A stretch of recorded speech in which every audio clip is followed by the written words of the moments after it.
Mythological stories are always fascinating. Here we are discussing such a story, Prometheus by Goethe. John Wolfgang von Goethe. He is a German writer and he is regarded as the most influential and greatest writer in German language. German ഭാഷയിലെ ശ്രേഷ്ഠനായ കവി എന്നറിയപ്പെടുന്ന ഗത്തെ എഴുതിയ ഒരു കവിതയാണ് Prometheus. ഈ കവിതയാണ് നമ്മൾ ഇന്ന് ചർച്ച ചെയ്യുന്നത്. And this poem was supposed to be written in between 1775 and 1784. 1775-നും 84-നും ഇടയ്ക്കാണ് ഈ കവിത എഴുതപ്പെട്ടതെന്ന് കണക്കാക്കപ്പെടുന്നു. And here it is a poem that is written in dramatic monologue. Dramatic monologue-ൽ എഴുതപ്പെട്ട ഒരു കവിതയാണ്. Dramatic monologue means there is a speaker and a listener, and the presence of the listener is known through the words of the speaker. അവിടെ ഒരു speaker ഉണ്ടാകും, അതേപോലെ ഒരു listener ഉണ്ടാകും. പക്ഷേ ലിസണറുടെ പ്രസൻസ് നമ്മൾ അറിയുന്നത് ആ സ്പീക്കറുടെ വാക്കുകളിലൂടെ ആയിരിക്കും. അത്തരത്തിലുള്ള കവിതയ്ക്കാണ് ഡ്രമാറ്റിക് മൊണോലോഗ് എന്നറിയപ്പെടുന്നത്. And it was popularised by Robert Browning. Robert Browning ആണ് ഈ ഒരു poetic form, dramatic monologue എന്ന ഈ poetic form popularize ചെയ്തത് റോബർട്ട് ബ്രൗണിംഗ് ആണ്. And here Prometheus it's a dramatic monologue and the words are spoken by Prometheus.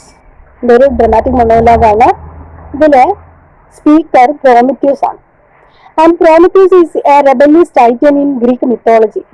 Greek മിത്തോളജിയിലെ titan എന്ന കഥാപാത്രം വളരെ പവർഫുൾ ആയിട്ടുള്ള റെബല്യസ്, എന്തിനേയും എതിർക്കുന്ന ഒരു വ്യക്തിയാണ് Prometheus. And he severely addresses Zeus, the god of gods and the ruler, and mocks his supposed power and asserting his own independence. ഇവിടെ സിയൂസ് എന്ന ദേവനെ എതിർക്കുന്നു പ്രോമിത്യൂസ്. സിയൂസ് ദേവന്മാരുടെ ദേവനാണ്, അതേപോലെ തന്നെ ദേവലോകം ഭരിക്കുന്ന സിയൂസ്. ആ സിയൂസിനെ നമ്മുടെ പ്രോമിത്യൂസ് എതിർക്കുന്നു. And he looks at his supposed power, അതായത് അധികാരം, എല്ലാവരും കൂടി താങ്ങിക്കൊടുത്ത അധികാരം എന്ന രീതിയിലുള്ള ആ അധികാരം, അതായത് ദേവന്മാരുടെ ദേവനാണ്, അത് മറ്റുള്ളവരുടെ ഔദാര്യമാണ് എന്ന രീതിയിലാണ് പ്രോമിത്യൂസ് അദ്ദേഹത്തെ പരിഹസിക്കുന്നത്. And he also ridicules gods for their reliance on human worship and challenges their authority. Prometheus ദൈവങ്ങളെ പരിഹസിക്കുന്നു. പിന്നെ ദൈവങ്ങളെ പരിഹസിച്ച് പറയുന്നത് ഈ മനുഷ്യന്മാര് ആരാധിക്കുന്ന അല്ലെങ്കിൽ മനുഷ്യന്മാർ കൊടുക്കുന്ന ഒരു സ്റ്റാറ്റസ് ആണ് ഇവർക്കുള്ളത് ദൈവങ്ങൾക്ക്. കാരണം മനുഷ്യന്മാരുടെ ആരാധനയിലൂടെ പിടിച്ചു നിൽക്കുന്ന ദൈവങ്ങളാണ്. അതേപോലെ തന്നെ അതല്ലാതെ അവർക്ക് യാതൊരു അധികാരവുമില്ല. ആൻഡ് ചാലഞ്ചസ് ദെയർ അതോറിറ്റി, അവർക്ക് യാതൊരു അധികാരമില്ല. ഈ മനുഷ്യന്മാർ കൊടുക്കുന്ന ആ ഒരു പവർ മാത്രമാണ് ഈ ദൈവങ്ങൾക്കുള്ളത് എന്ന് പ്രോമിത്യൂസ് പറയുന്നു. And he recalls his own struggles and sufferings he endured while helping humanity, and claims that his power and strength came from within and not from divine intervention. അതിന് അദ്ദേഹം ഉദാഹരണമായിട്ട് പറയുന്നത് തന്റെ തന്നെ അനുഭവമാണ്. അതായത് പ്രോമിത്യൂസ് എന്ന ആ ദേവന്റെ അനുഭവം. അദ്ദേഹം മനുഷ്യനെ സഹായിച്ചത് കൊണ്ട് അദ്ദേഹത്തിന് അനുഭവിക്കേണ്ടി വന്ന കുറച്ച് പ്രയാസങ്ങളുണ്ട്. ആ പ്രയാസങ്ങൾ അദ്ദേഹം ചൂണ്ടിക്കാണിച്ചിട്ട് അദ്ദേഹം പറയുന്നത് അദ്ദേഹത്തിന് കിട്ടിയ ആ ഒരു സ്ട്രെങ്ത്, അദ്ദേഹത്തിന്റെ ആ കഴിവ് അദ്ദേഹത്തിന്റെ ഉള്ളിൽ നിന്ന് വന്നതാണ്, അല്ലാതെ ദൈവങ്ങൾ തന്നതല്ല. ഈ കവിതയിലൂടെ ആ ഒരു സെൽഫ് റിലയൻസ് അല്ലെങ്കിൽ ആ ഒരു ഇൻഡിപെൻഡൻസ് അല്ലെങ്കിൽ ദ പവർ വിത്തിൻ, ഇതൊക്കെയുള്ള ആശയങ്ങളാണ് ഇതിലൂടെ കിട്ടുന്നത്. അതായത് ഓരോ മനുഷ്യന്റെ ഉള്ളിലും അവർക്ക് അവരുടേതായ കഴിവുകളുണ്ട്. അത് നമ്മൾ കണ്ടെത്തുക എന്നുള്ളതാണ് നമ്മളുടെ ലക്ഷ്യം. അല്ലാതെ ദൈവത്തെ ആശ്രയിച്ച് ലക്ക് അല്ലെങ്കിൽ ദൈവം അങ്ങനെയുള്ള അതിനേക്കാൾ ഉപരി each person carries his own power. ഓരോ വ്യക്തിക്കും അവൻ്റെതായിട്ടുള്ള ആ ഒരു ശക്തി, പൊട്ടൻഷ്യൽ പവർ ഉണ്ട്, അവന്റെ ഉള്ളിൽ ആ ഒരു ശക്തിയുണ്ട് എന്ന ആ ഒരു സന്ദേശമാണ് ഈ കവിതയിലൂടെ നമുക്ക് കിട്ടുന്നത്. Prometheus defied gods by stealing fire and he gave it to humanity, and thus he was punished by gods by chaining him to a rock and let his liver devoured daily by an eagle. പ്രോമിത്യൂസിന് സംഭവിച്ച ആ ഒരു ദുരന്തം എന്ന് നമുക്ക് പറയാം. അദ്ദേഹം സ്വർഗലോകത്ത് നിന്ന് അല്ലെങ്കിൽ ദേവലോകത്ത് നിന്നും തീ മോഷ്ടിച്ച് മനുഷ്യർക്ക് കൊടുത്തു. ആ മനുഷ്യർക്ക് കൊടുത്ത തീ മനുഷ്യർക്ക് കൊടുത്തത് കൊണ്ട് ദൈവങ്ങൾ അദ്ദേഹത്തെ ശിക്ഷിച്ചു.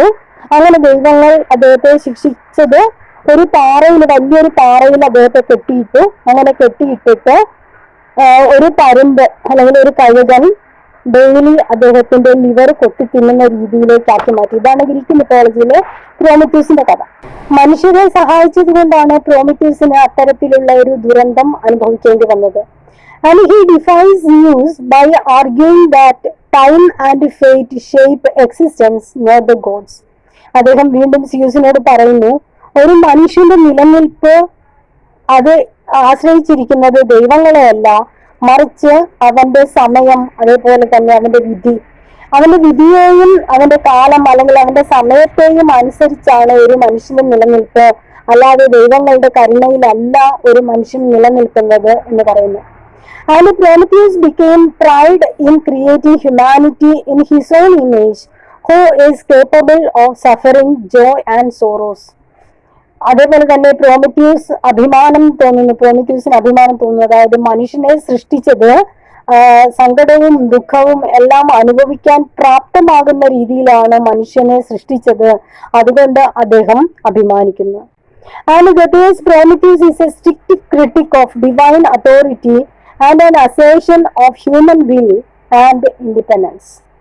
ഇവിടെ ഗതെ തന്റെ പ്രോമിത്യൂസ് എന്ന ഈ കവിതയിലൂടെ മനുഷ്യന്റെ വിൽ പവറും അതോടൊപ്പം തന്നെ മനുഷ്യന്റെ ആ ഒരു സ്വതന്ത്ര ചിന്താഗതിയുമാണ് ഈ വരച്ചു കാട്ടുന്നത്. അതോടൊപ്പം തന്നെ ആ ഒരു ഡിവൈൻ ഇന്റർവെൻഷൻ, അതായത് ദൈവികമായിട്ടുള്ള ഇടപെടൽ, ആ ദൈവത്തെ മനുഷ്യന്റെ ജീവിതത്തിൽ ദൈവത്തിന്റെ ആ ഒരു സ്വാധീനം, ഇതിനെ അദ്ദേഹം എതിർക്കുന്നു.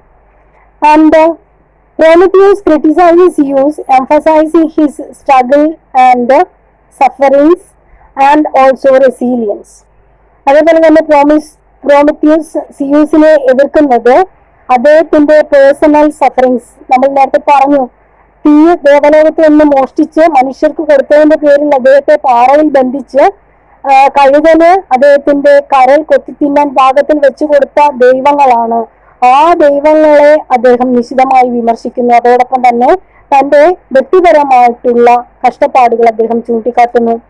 Zeus plays with nature like a careless child, and this imagery is in contrast with Prometheus and his self-made strength. ഇവിടെ പ്രോമിത്യൂസ് എന്ന കവിതയിൽ നമുക്കൊരു ഇമേജറി കാണാം. അതായത് സിയൂസ് എന്ന ദേവൻ പ്രകൃതിയുമായിട്ട് ഒരു ബന്ധം സ്ഥാപിക്കുന്നു. അവിടെ സ്വതന്ത്രമായിട്ട് അദ്ദേഹം വിഹരിക്കുന്നു.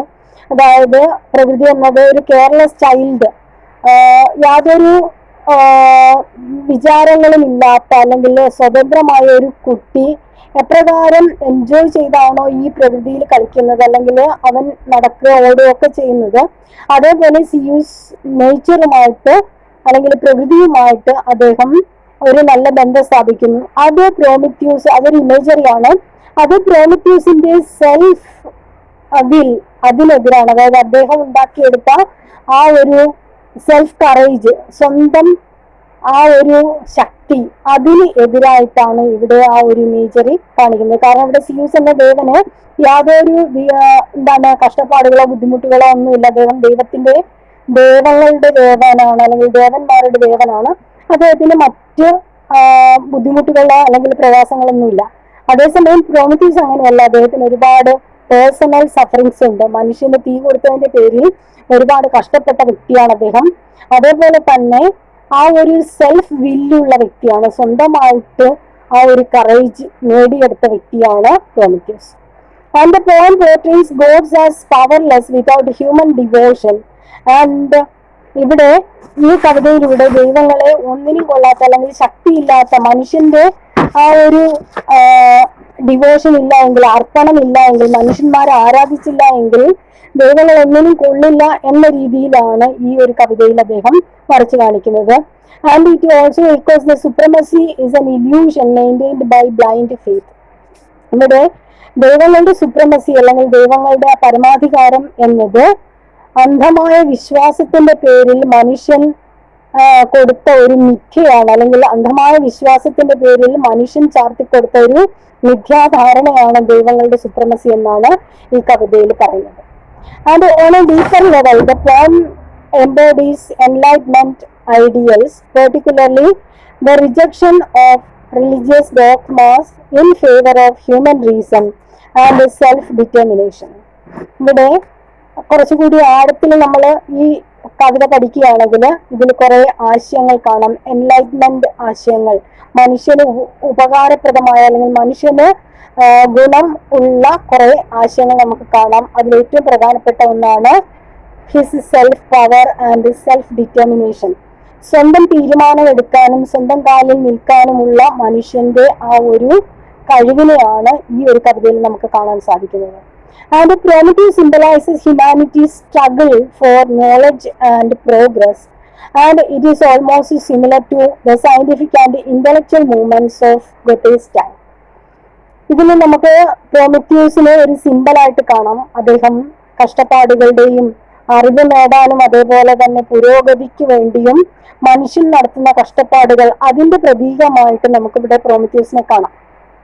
സാധാരണ ഇത് എക്സാമിന് ചോദിക്കാൻ ചാൻസ് ഉള്ളതാണ്. Prometheus as a symbol, explain Prometheus as a symbol എന്ന് ചോദിക്കാം. ഒരു പ്രതീകമാണ്. അദ്ദേഹം, നമ്മൾ നേരത്തെ പറഞ്ഞു, അദ്ദേഹം സെൽഫ് വില്ലിന്റെ അല്ലെങ്കിൽ മനുഷ്യന്റെ സെൽഫ് ഡിറ്റർമിനേഷൻ അതിന്റെ ഒക്കെ പ്രതീകമാണ്.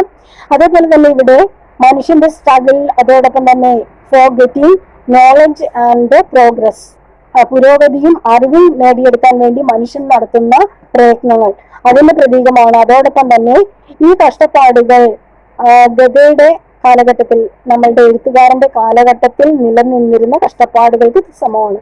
അതായത് സയന്റിഫിക് മൂവ്മെന്റ്സ് ഉണ്ടായിരുന്നു ആ കാലഘട്ടത്തിൽ. നമ്മൾ പറഞ്ഞു 1775 to 1784 ആ കാലഘട്ടത്തിലാണ്. ആ കാലഘട്ടത്തില് ഫ്രഞ്ച് വിപ്ലവമൊക്കെ നടക്കുന്ന ആ ഒരു കാലഘട്ടമാണ്. ആ ഒരു കാലഘട്ടം ഒരുപാട് മൂവ്മെന്റ്സ് വരുന്ന കാലഘട്ടമാണ്. ആ ഒരു കാലഘട്ടത്തിന്റെ സവിശേഷതകൾ നമുക്ക് ഈ കവിതയിൽ കാണാൻ സാധിക്കും. And Prometheus shapes humanity in his own sufferings and image, and it also indicates that pain and joy define human existence. അതേപോലെ ഈ കവിതയിൽ നമുക്ക് മനസ്സിലാവുന്നത് പെയിൻ ആൻഡ് ജോയ്, സന്തോഷവും സങ്കടവും മിക്സ് ചെയ്ത് അതാണ് മനുഷ്യന്റെ നിലനിൽപ്പ്. സങ്കടമില്ല എങ്കിൽ സന്തോഷമില്ല. സങ്കടവും സന്തോഷവും ഒരുമിച്ച് വരുമ്പോഴാണ്, അല്ലെങ്കിൽ അതിന്റെ ആ ഒരു ഏറ്റക്കുറച്ചിലാണ് മനുഷ്യന്റെ നിലനിൽപ്പ് തീരുമാനിക്കുന്നത്. വെറും സന്തോഷം മാത്രം ഉണ്ടെങ്കിൽ മനുഷ്യന് ആ ഒരു ഐഡന്റിറ്റി ഉണ്ടാവില്ല. അതേപോലെ വെറും സങ്കടം മാത്രമാണെങ്കിലും മനുഷ്യന്, നമ്മൾ പറയാറുണ്ട്, ഒരു കുന്നുണ്ടെങ്കിൽ ഒരു കയറ്റമുണ്ടെങ്കിൽ ഒരു ഇറക്കമുണ്ട്, ഒരു കുന്നുണ്ടെങ്കിൽ ഒരു താഴ്വരയുണ്ടെന്ന് പറയാറുണ്ട്. അതേപോലെ ഈ സന്തോഷവും സങ്കടവും മിക്സ് ചെയ്ത് വരുമ്പോഴാണ് മനുഷ്യന്റെ യഥാർത്ഥ നിലനിൽപ്പുള്ളത്. And the poem declares human autonomy. മനുഷ്യന്റെ ആ ഒരു ഓട്ടോണമി എന്ന് പറഞ്ഞു കഴിഞ്ഞാല് സ്വന്തമായിട്ട് എല്ലാം ചെയ്യാനുള്ള ആ മനുഷ്യന്റെ കഴിവാണ് ഈ കവിതയിൽ നമുക്ക് കാണാൻ സാധിക്കുന്നത്. And it also state that true power comes from within. അതാണ് അതിന്റെ ഏറ്റവും മേജർ ആയിട്ടുള്ള തീം. അതായത് ഏറ്റവും വലിയ ശക്തി നമ്മളുടെ ഉള്ളിൽ തന്നെയാണ് ഉള്ളത്. പണ്ടൊരു കഥയുണ്ട്. അതായത് മനുഷ്യന് ഗിഫ്റ്റ് കൊടുക്കാൻ വേണ്ടിയിട്ട്, മനുഷ്യന്റെ കഴിവ് തിരിച്ചറിയാൻ വേണ്ടിയിട്ട് അത് എവിടെയാ കൊണ്ടുവെക്കേണ്ടെന്ന് അറിയില്ല. അപ്പോ മലമുകളിൽ കൊണ്ടുവച്ചാലോ എന്ന് തീരുമാനിച്ചു. അപ്പോ പറഞ്ഞു ഇല്ല, മനുഷ്യൻ അത് കണ്ടുപിടിക്കും. കടലിന്റെ അടിയിൽ കൊണ്ടുവച്ചാലോ അതും അവൻ കണ്ടുപിടിക്കും. അവസാനം ദൈവം തീരുമാനിച്ചത് അവനവന്റെ ഉള്ളിലേക്ക് തന്നെ ഈ ഒരു കഴിവ് കൊണ്ടുവെക്കാം. അങ്ങനെ അവനവനെ തന്നെ തിരിച്ചറിയുമ്പോൾ മാത്രമാണ് നമ്മളുടെ ആ ഒരു ശക്തി തിരിച്ചറിയാൻ കഴിയുന്നത്. ആ ഒരു പ്രധാനപ്പെട്ട തീമും നമുക്ക് ഈ കവിതയിൽ നിന്ന് മനസ്സിലാക്കാം. And it encourages self reliance and rejects submission to high power. Self reliance, സ്വന്തം കാലിൽ നിൽക്കുക എന്നതിനാണ് പ്രാധാന്യം. അതേപോലെ തന്നെ അധികാരത്തിനോ അല്ലെങ്കിൽ മറ്റുള്ള ശക്തികൾക്ക് മുന്നിൽ ഒരിക്കലും നമ്മൾ കീഴടങ്ങാൻ പാടില്ല എന്നുള്ള ആ ഒരു തീമും നമുക്കിതിൽ നിന്ന് മനസ്സിലാക്കാം. And the Prometheus also symbolize strength, creativity and fight against oppressive powers. ശക്തികൾക്ക് മുന്നിൽ, അതേപോലെ തന്നെ ശക്തികൾക്കെതിരെ പോരാടുന്ന ഒരു വ്യക്തി, അതേപോലെ തന്നെ ക്രിയേറ്റിവിറ്റി, സ്ട്രെങ്ത്, കഴിവ് അല്ലെങ്കിൽ ശക്തി, ഇതിന്റെ ഒക്കെ പ്രതീകമായിട്ട് നമുക്ക് പ്രോമിത്യൂസിനെ കണക്കാക്കാം. ഇതിൽ ചോദിക്കാവുന്ന ക്വസ്റ്റ്യൻസ് ടൈറ്റിൽ സിഗ്നിഫിക്കൻസ് അല്ലെങ്കിൽ ക്യാരക്ടർ സ്കെച്ച് ഓഫ് പ്രോമിത്യൂസ്, അല്ലെങ്കിൽ ചോദിക്കാവുന്നത് explain Prometheus as a symbol. പിന്നീട് ആ ഒരു കാലഘട്ടവുമായിട്ട് കണക്ട് ചെയ്ത് ചോദിക്കാം. എന്താണ് എക്സ്പ്ലെയിൻ the movements അല്ലെങ്കിൽ the poem, the important points referred in the poem are equal to the period that in which ഗത്തെ lived. ഗത്തെ ജീവിച്ച ആ ഒരു കാലഘട്ടത്തിലെ ആശയങ്ങൾ നമുക്ക് ഈ ഒരു കവിതയിൽ കാണാൻ സാധിക്കും. അതിലൊന്ന് കണക്ട് ചെയ്ത് പറയാൻ, എക്സ്പ്ലെയിൻ ചെയ്യാൻ എക്സാമിൽ ചോദിക്കാം. പിന്നീട് ചോദിക്കാവുന്നത് ദ മിത്തോളജി ബിഹൈൻഡ് പ്രോമിത്യൂസ്. ആ ഒരു ഫയർ കൊണ്ടുവന്നതിന്റെ പേരിൽ he was chained in a rock, ആ ഒരു സ്റ്റോറിയും എഴുതാം. These are the main points. Hope it is useful to U.